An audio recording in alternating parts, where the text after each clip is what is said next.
Aujourd'hui, je vais vous présenter une analyse inédite, compilée dans une seule vidéo. Elle relie les FMI, les services de renseignement américains, elle relie Ripple, les XRP, le Japon, la Chine, et BlackRock et le Trésor américain et la Réserve fédérale. Surtout, plus une douzaine d'agences qui discrètement façonnent l'avenir du système financier mondial depuis 20 ans. Et cette analyse, elle s'appuie sur un document du FMI qui a été publié en janvier 2014, mais dont les conclusions semblent définir précisément la stratégie que l'XRP a été conçue pour mettre en œuvre. Et ce document a été publié au moment même où l'OpenCoin devenait Ripple Labs, où le registre de XRP était considéré comme un réseau d'alerte et où les banques, les agences, les gouvernements américains et d'autres acteurs commençaient discrètement à s'y intéresser. Aujourd'hui, je vais vous démontrer pourquoi ce document non seulement ne contredit pas l'XRP, mais lorsque la vidéo sera terminée, vous vous poserez la même question que je me pose depuis un certain temps. Dans quelle mesure le capitalisme moderne n'est-il que la façade des technologies mises en place par les services de renseignement? Dans quelle mesure l'XRP est-il une autre de ces technologies stratégiques créées pour empêcher les États-Unis de perdre le contrôle du système monétaire international et commencer par l'ARPANET et se poursuivre avec des actifs numériques et l'informatique quantique?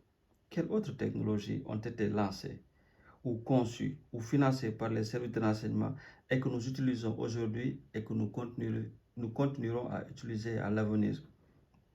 Il faut se préparer, car ce que je vais vous expliquer ici pourrait bien changer à jamais votre perception du système financier du capitalisme, et les gestions de taux de change et la vulnérabilité aux crises. Parce qu'en janvier 2014, les auteurs de ce document qui sont gauche, qui est un chercheur autrichien du FMI, et sur ce document qui analyse 30 ans de conclusions accablantes, les systèmes qui tentent de défendre un taux de change fixe sont particulièrement vulnérables. Et c'est ce que cela, et qu'est-ce que cela signifie? Tout cela, c'est que toute l'architecture monétaire basée en PEX, qui sont des bandes de changement, des interventions défensives, de l'accumulation de réserves et des réglages lents, sont condamnées à l'échec quand apparaîtra un choc global.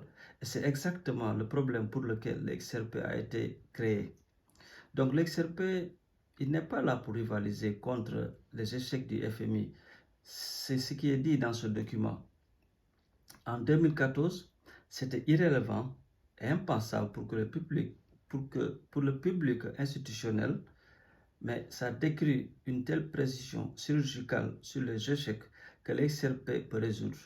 Donc une intervention ou une intermédiation ou l'inefficacité ou le manque de liquidité en temps réel ou la dépendance aux réserves, aux ajustements des taux de change lents, les coûts de transaction entre les banques centrales et la fragilité des fichiers PEX. Donc, lorsque vous lirez ce document, compte tenu de la conception du XRP, il n'en reste plus aucun doute que c'est une description du problème pour lequel l'XRP est la solution technique parfaite. Donc, ce que le FMI définit comme un ajustement parfait, c'est que l'XRP résout les problèmes du système rigide qui retarde l'ajustement généré. Vous voyez? Donc, la surévaluation qui provoque des crises, qui provoque l'effondrement dû à la croissance forcée. Et l'XRP, en revanche, c'est la liquidation en temps réel. Et ce ne sont pas maintenant en parité et ne nécessitent pas de réserves et n'accumulent pas des déséquilibres. Donc l'XRP est un mécanisme d'ajustement automatique. Et c'est le FMI qui nous en avertit, tout en défendant les déclencheurs de parité avec 50% de probabilité de crise. Donc l'XRP, il élimine le problème à la racine.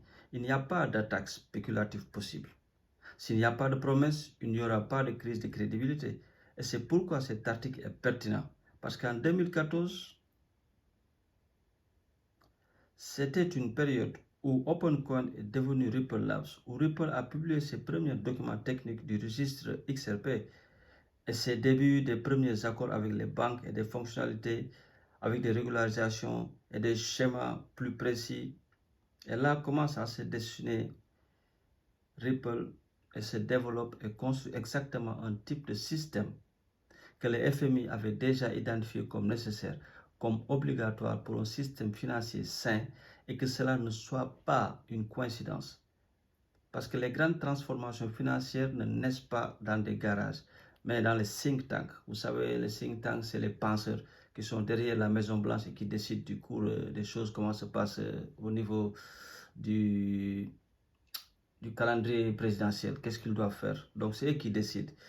Donc, ça se passe en agence d'intelligence, comme par exemple le Secret Service ou les agents de renseignement, ou dans la défense, département de finances, comme par exemple la DARPA ou la ARPA, et des structures intellectuelles. Et c'est ainsi qu'est né ARPANET, et c'est ainsi qu'est née la cryptographie moderne, et c'est ainsi qu'est née la blockchain.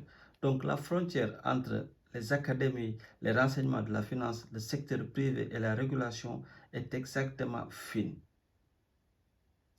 Ça peut se voir à Davos que Ripple se trouvait au milieu de cette intersection. Les projets critiques pour que l'hégémonie américaine ne s'improvise pas, mais se dessine, s'incube, se finance, se privatise et plus tard se libère au marché global, donnant la sensation au public qu'il vit dans un marché libre. Et c'est tout à fait un mensonge. Ce que l'on connaît comme le capitalisme, l'XRP s'intègre parfaitement dans ce modèle. Les États-Unis en ont besoin pour empêcher la Chine d'imposer son système, un atout global neutre qui est interopérable, qui est rapide, qui est fluide et non dépendant du dollar. Mais ce ne sera pas dominé par une autre puissance. C'est un atout qui permet maintenant son influence sans perdre le contrôle explicite. C'est vraiment ce que représente le XRP. Dans le Ripple Labs, nous avons des noms qui ne peuvent pas être une coïncidence.